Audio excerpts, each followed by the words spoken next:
అందరికీ నమస్కారం. Welcome to జన చైతన్యం. ప్రస్తుతం మనం ఆంధ్ర రాష్ట్ర ఎన్నికలలో ప్రధాన భూమిక ఏదైతే ఎస్సీ ఓటర్లనైతే రెండు పార్టీలు కూడా భయంకరంగా ఆకర్షించే ప్రయత్నం చేస్తున్నారు. కొన్ని పథకాలను అయితే ఆల్రెడీ ప్రస్తుతం ఉన్న వైసీపీ ప్రభుత్వం అమలు చేయలేక చేతులు ఎత్తేసిన పరిస్థితి అయితే కనిపిస్తుంది. అయితే మనతో మాట్లాడేందుకు సమతా సైనిక్ దళ్ రాష్ట్ర ప్రధాన కార్యదర్శి మాజీ సైనికులు పిల్లి సురేంద్రబాబు గారు అయితే ఉన్నారు. నమస్తే అండి సురేంద్రబాబు గారు. నమస్తే అండి. ఏంటి సార్, ఎలా ఉంది ప్రస్తుతానికి?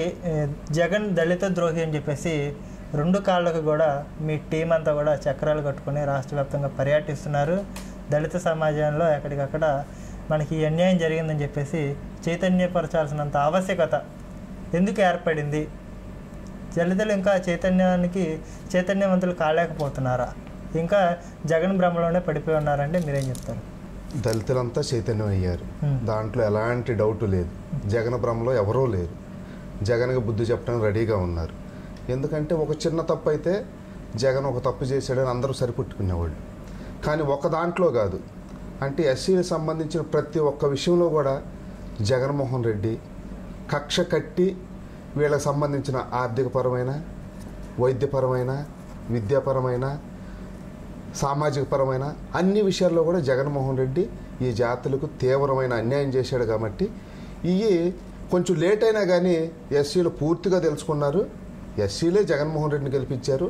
ఆ ఎస్సీలే జగన్మోహన్ రెడ్డికి బుద్ధి చెప్తారు, ఓడగొడతారు. అంటే ఈ 5 ఏళ్లలో ఏదైతే భారత రాజ్యాంగం ప్రకారం పరిపాలన, అంటే ఆయన ఏదైతే ముఖ్యమంత్రిగా ప్రమాణం చేసే ముందు రాజ్యాంగబద్ధంగా నడుచుకుంటాను, రాగద్వేషాలకు అతీతంగా ఉంటానని చెప్పేసి ఏదైతే ప్రమాణ స్వీకారం చేశారో ఆ ప్రమాణ స్వీకారానికి తగ్గినట్లుగానే పరిపాలన కొనసాగిందంటే మీరేం చెప్పుకొస్తారు? భారత రాజ్యాంగానికి లోబడి పాలన జరిగిందంటే ఈ 5 సంవత్సరాల కాలంలో ఆయన చేసిన తప్పిదాలన్నీ బయట చెప్పాలి. అది నోటు మాటలతో చెప్తే అయ్యేది కాదు.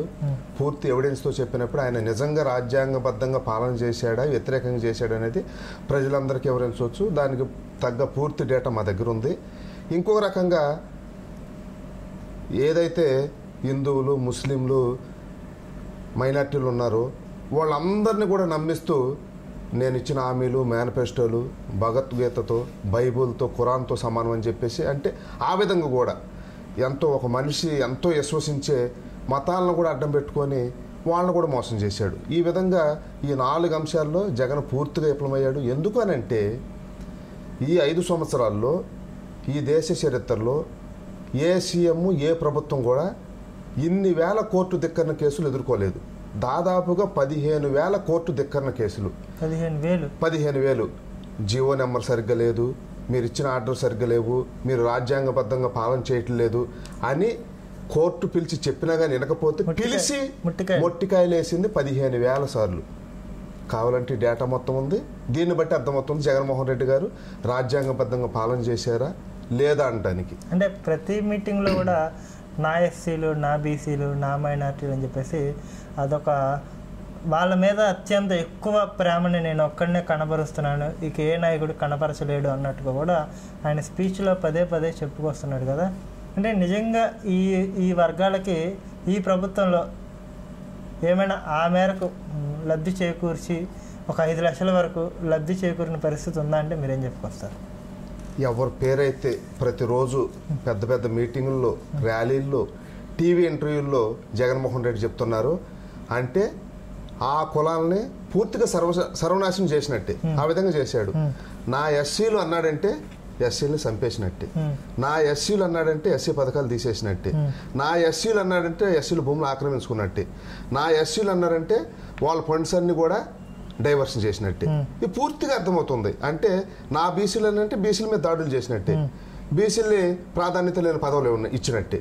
నా మైనార్టీలు అన్నారంటే తప్పనిసరిగా మైనార్టీలకి వ్యతిరేకంగా కేంద్ర ప్రభుత్వం ఏ చట్టాలు అయితే చేస్తుందో అట్లన్నింటిలో కూడా అమలు చేసినట్టే, పూర్తి మద్దతు ప్రకటించినట్టు. అంటే జగన్మోహన్ రెడ్డి గారు చెప్పారంటే మాత్రం దాన్ని పూర్తిగా వ్యతిరేకంగా పనిచేస్తారు. 99% హామీలు అమలు చేసేసాం, ఎక్కడో 1-2 తప్ప మేనిఫెస్టో ఏదైతే బైబుల్, ఖురాన్, భగవద్గీత అన్నారో దాన్ని అంతే పవిత్రంగా భావించి రాష్ట్ర ప్రజలందరికీ కూడా ఇచ్చిన హామీల మేరకే ఈ పరిపాలన అందించగలిగామని చెప్పేసి చాలా గర్వంగా సోషల్ మీడియాలో కానివ్వండి అటు టీవీ యాడ్స్లో కానివ్వండి అక్కడికక్కడ ఈ మేనిఫెస్టో కంపారిజన్ చెప్తూ చేస్తున్న ప్రచారాన్ని మనం ఎలా అర్థం చేసుకోవచ్చు? మేము చాలా గట్టిగా బలంగా దమ్ముగా చెప్పగలం.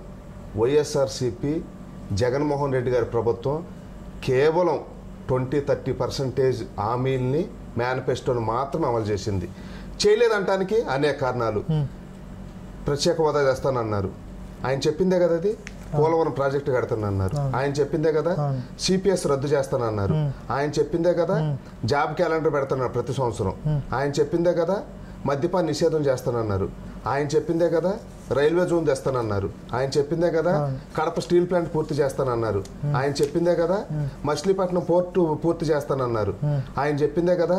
రాజధాని నిర్మాణం చేస్తానన్నారు, ఆయన చెప్పిందే కదా. ఎస్సీ భూములు ఎవరు ఆక్రమించుకుంటారో వచ్చిన వెంటనే తిరిగిస్తానన్నారు, ఆయన చెప్పిందే కదా. నన్ను చెప్పరేమండి 10% కూడా చెప్పుకోకుండా మీరు ఎలాగంటే అంటే అర్థమవుతుంది కదా. దీన్ని బట్టి ఇవన్నీ కాదు, ఈ హామీలు కాదు, మా మేనిఫెస్టోలు పెట్టలేదు, లేదంటే నేను ఎక్కడ ఈ వీటి గురించి ప్రస్తావనే చేయలేదు అని చెప్పే ధైర్యం ఉంటే వైసీపీ సంబంధించిన ఏ నాయకుడైనా రావచ్చు, డిబేట్ మేము సిద్ధం. అంటే రాజకీయం అంటే విలువలు, విశ్వసనీయత, అంటే అవినీతికి తావు లేకుండా, లంచాలకు అవకాశమే లేకుండా పారదర్శకమైన పరిపాలన అందించే ప్రభుత్వం వచ్చినప్పుడే ప్రజలకు మంచి జరిగిద్ది అని చెప్పేసి ఎన్నికలకు ముందు చాలా బలంగా చెప్పాడు కదా. జగన్ గారు వచ్చినాక సచివాలయ వ్యవస్థ ద్వారా కానీ ఏదైతే ఉద్యోగుల ద్వారా కానీ అసలు లంచాలకు తావు లేకుండా పరిపాలన అందించిన పరిస్థితి, గ్రౌండ్ రియాలిటీ ఎలా ఉంది అంటే మీరేం చెప్తారు? అసలుకి ఇలాంటి ఆలోచన ఎవ్వరూ చేయరు. జగన్మోహన్ రెడ్డి గారు ఇంతవరకు ఈ దేశ చరిత్రలో, రాష్ట్ర చరిత్రలో ఏ రాజకీయ పార్టీ కూడా చేయనట్టు, అంటే ఈ విధంగా కూడా డబ్బులు సంపాదించవచ్చా? ఇదివరకే ఏదైనా ఎమ్మెల్యే కానీ, ఎంపీ కానీ, మినిస్టర్ కానీ ఏదన్నా రావాలంటే ఒక కాంట్రాక్ట్ వర్క్ చేసుకుంటే కమిషన్ల రూపంలో వాళ్ళ డబ్బులు వచ్చాయి. ఇప్పుడు అదేమి లేదు.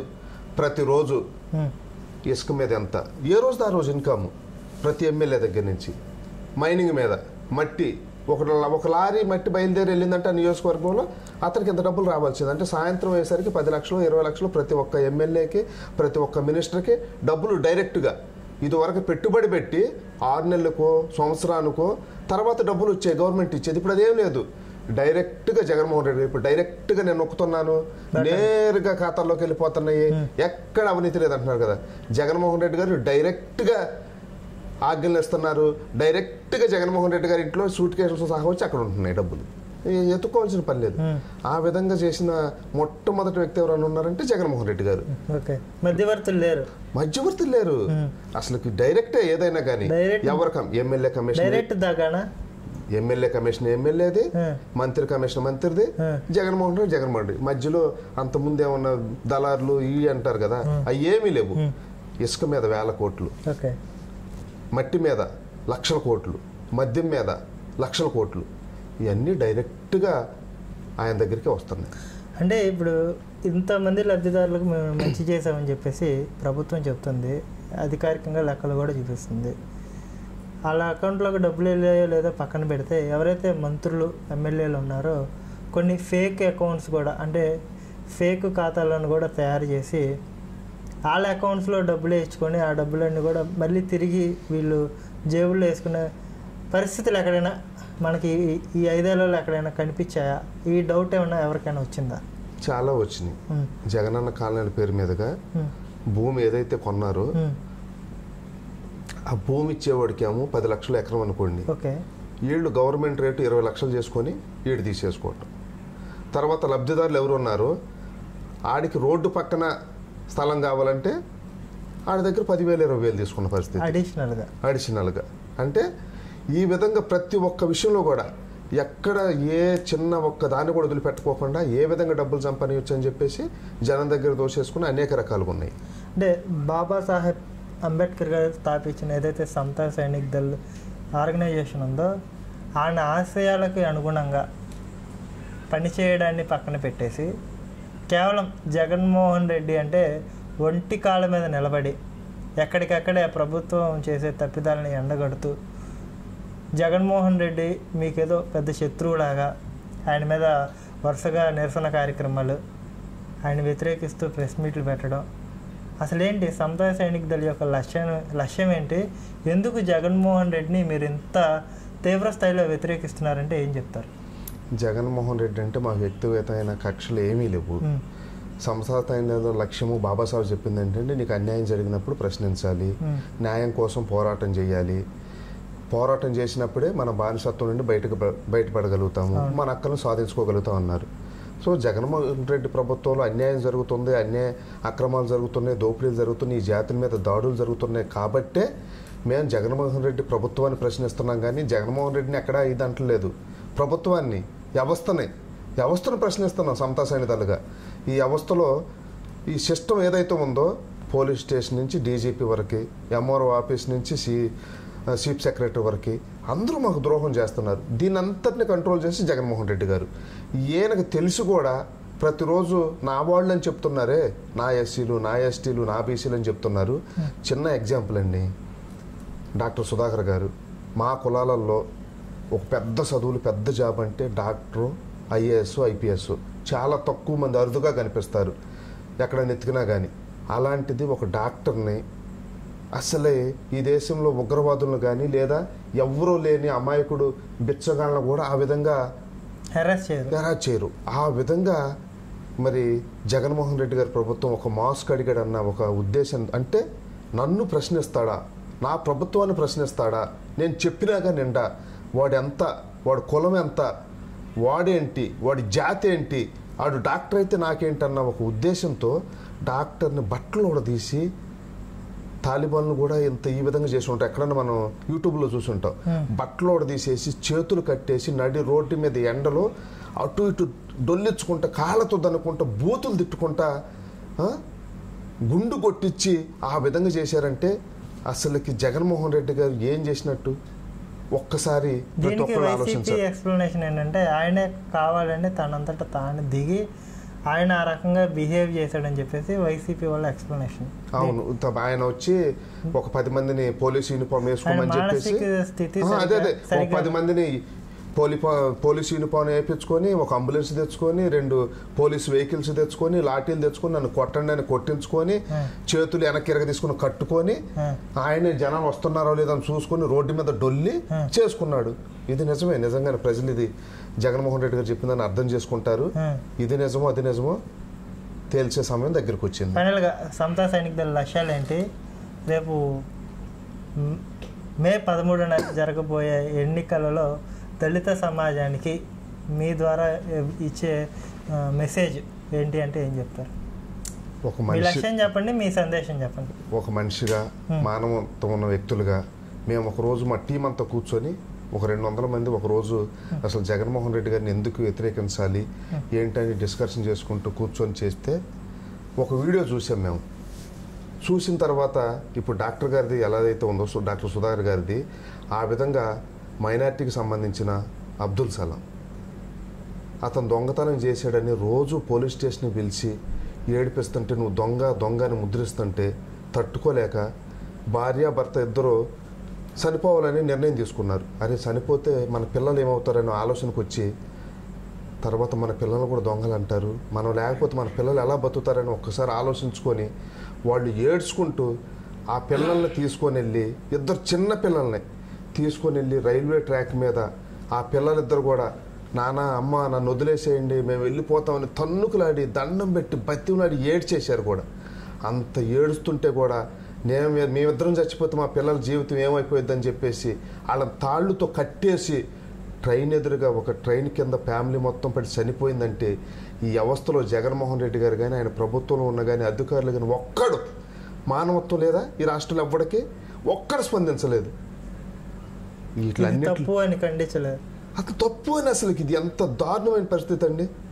అసలు మానవత్వం ఉన్నాడు, మనిషి అన్నాడు ఒక్కడైనా సరే అసలు ఆ విషయం వింటేనే చెల్లించిపోతారు. మైనార్టీని ఫ్యామిలీ మొత్తం చనిపోతే, రాష్ట్రం కాదు దేశ స్థాయిలో ఇదైపోతే అక్కడికి అరే పలానోడు చనిపోయాడు, ఆ కుటుంబానికి న్యాయం చేయండి అని అడగటానికి వెళ్ళిన వాళ్ళ మీద కూడా 307 కేసులు పెట్టించిన దౌర్భాగ్యమైన పరిస్థితి రాష్ట్రంలో ఉంది. ఇలాంటివన్నీ చూసిన తర్వాత జగన్మోహన్ రెడ్డి గారు ఎంత అన్యాయం చేశాడు, ఎంత ద్రోహం చేశాడు, ఇది ప్రజల వద్దకు తీసుకెళ్ళాలి, లేదంటే మన మనుగడికే కష్టము. ఇది ప్రజలు గ్రహించాలి.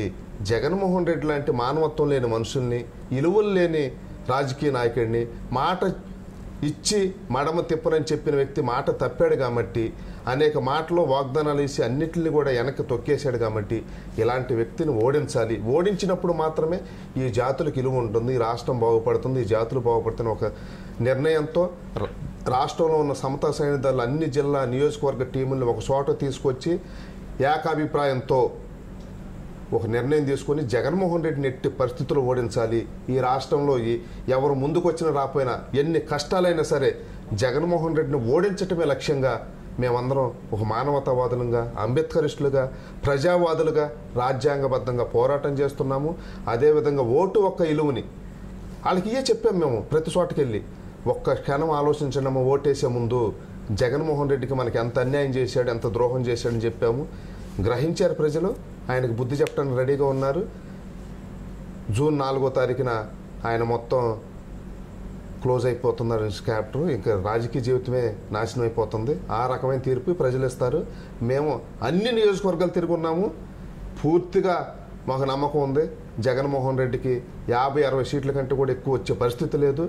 తప్పనిసరిగా ప్రజలు ఆ విధంగా, అది దళితులే బుద్ధి చెప్తారు జగన్మోహన్ రెడ్డి గారు. అంటే రేపు కూటమి ఒకవేళ ఏర్పాటు అయితే కూటమి ప్రభుత్వానికి ఏమి ప్రపోజ్ చేస్తారు? మేము ఏ పార్టీ దగ్గరికి వెళ్ళి కలవలేదు ఇంతవరకు. కానీ మేము ప్రెస్ మీట్ల ద్వారా కానివ్వండి, యూట్యూబ్ ద్వారా కానివ్వండి, మా వాయిస్ ద్వారా కానివ్వండి, మాకు ఇదిగో 27 పథకాలు ఉండేవి.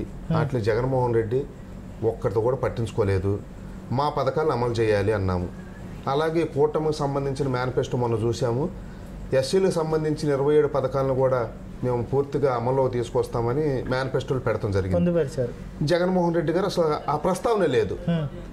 నిధుల గురించి, సప్లై నిధులు మా పల్లెల్లో మాకే ఉపయోగించాలన్నా దాని మీద కూడా మరి కూటమి సంబంధించిన పవన్ కళ్యాణ్ గారు కానివ్వండి, చంద్రబాబు గారు కానివ్వండి అనేక సందర్భాలు చెప్పడం జరిగింది. సప్లై నిధులు వాళ్ళకే ఇచ్చేస్తామని.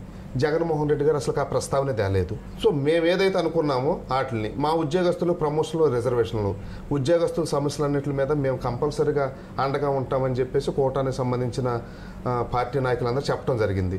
జగన్మోహన్ రెడ్డి గారు ఇంతవరకు దాని మీద ఎలాంటి నిర్ణయం తెలుసు, ఏం చేస్తామో ఆలోచించేస్తామని అన్నారు. కానీ 3 కార్పొరేషన్లు ఉన్నాయి కదా, అవి కొనసాగాలని కోరుకుంటున్నారా లేకపోతే ఒకటే ఉండాలని కోరుకుంటున్నారా? ఒకటి ఉండాలా 3 ఉండాలా అన్నది ముఖ్యం కాదు. సరే 3 పెట్టినా కానీ అందరికీ మంచి జరిగితే చాలా మంచిది. లేదు తగ్గించి ఒకటే పెట్టేసుకుంటే ప్రభుత్వానికే ఖర్చు తగ్గిద్ది. ప్రభుత్వ ఖర్చు తగ్గిందంటే ప్రజలకు ఉపయోగపడిద్ది. ఒక కార్పొరేషన్ అయినా కానీ కార్పొరేషన్ ద్వారా యువతకు ఉపయోగపడాలనుకుంటున్నాము.